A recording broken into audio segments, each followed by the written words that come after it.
Nightie ஒன்றத்தை போட்டுன்னு வந்துட்டேன் ஷோக்கு அப்படின்னு வச்சு கான்டென்ட் பார்க்குறேன், அட்டென்ஷன் சீக்கிங் அப்படின்னா சொல்கிறீங்களே, அதை வச்சு நிறைய கான்டென்ட்டாக நிறைய பேர் இன்டர்வியூலாம் எடுத்துன்னு போயிட்டு அதை வச்சு கான்டென்ட் பார்த்துட்டாங்க. சரியா? உங்கள் எல்லாருக்கும் ஒரே ஒரு கேள்வி கேட்குறேன்.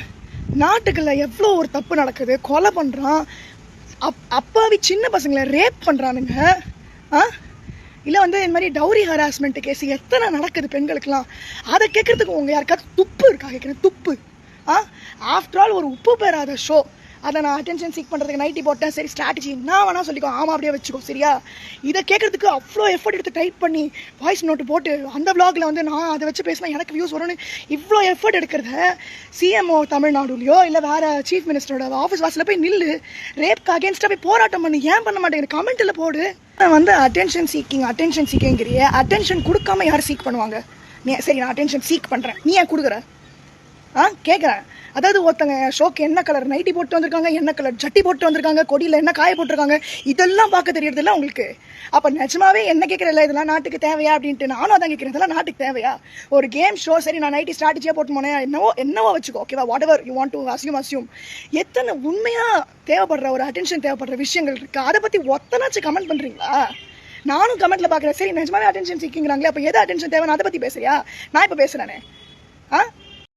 ஏழை வாழ மக்கள்லாம் எடுகேஷனுக்கு ஆக்சஸ் இல்லாமல் வசதி வாய்ப்பு, வேலை வாய்ப்பு, பண கஷ்டம், இந்த மாதிரி எக்கச்சக்க கஷ்டங்கள்ல இருக்கா.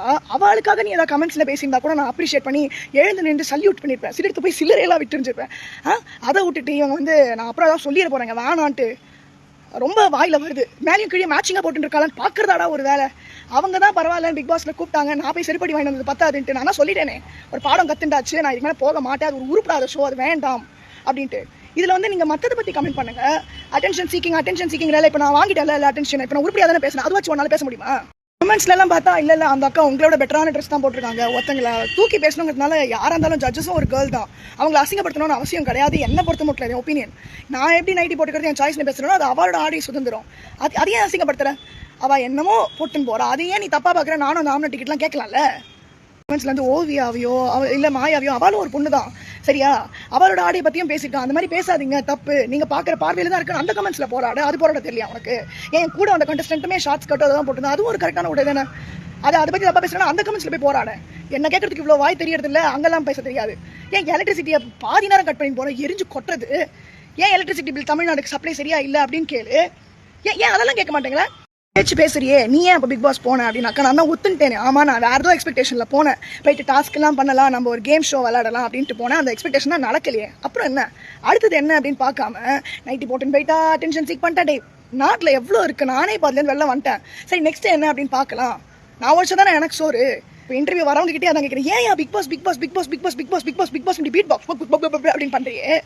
என்னை பற்றி வேறு ஏதாவது கேளு, நான் பாடுவேன், இல்லை நான் டீச்சிங் பண்ணிட்டு இருந்தேன், இல்லை வேறு எதை பற்றி கேளு. ஏன் பிக் பாஸ் பற்றியே தான் இருக்கணுமா? அப்போ நீங்களும் அட்டென்ஷன் சீக் பண்ணலாம் உங்கள் கமெண்ட் மூலமா, இல்லையா? ஒன்று தான் சொல்கிறேன், என்ன கமெண்ட்ஸில் கிழிச்சு நாரிடிச்சு நான் வந்து அவளை வந்து இது பண்ணிட்டேன் பார்க்குறியோ அப்படின்ட்டு ஒன்று வைக்கிறல்ல. சரி, நீ வந்து என்ன நைட்டி போட்டுன்னு போகிற அப்படின்னு அசிங்கப்படுத்திட்ட, ஓகே, எனக்கு ஃபைன், நீ என்ன பேசிக்கோ, ஐ டோன்ட் கேர். ஆனால் அத்தனை பேர் கமெண்ட் பண்ணுற அத்தனை பேருக்கும் உங்களுக்கு தைரியம் இருக்கா?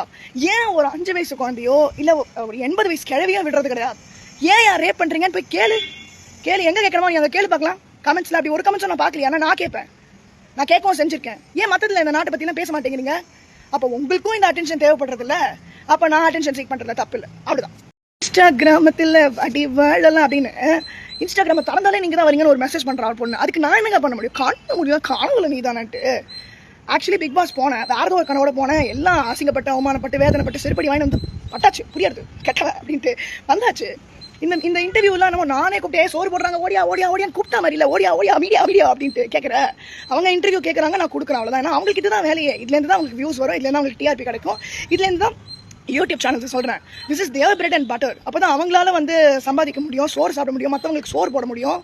இதில் தப்பே கிடையாது. அவங்க இன்டர்வியூ எடுக்கிறாங்க, so they have their views, I am also giving them the views, they're also giving me their views.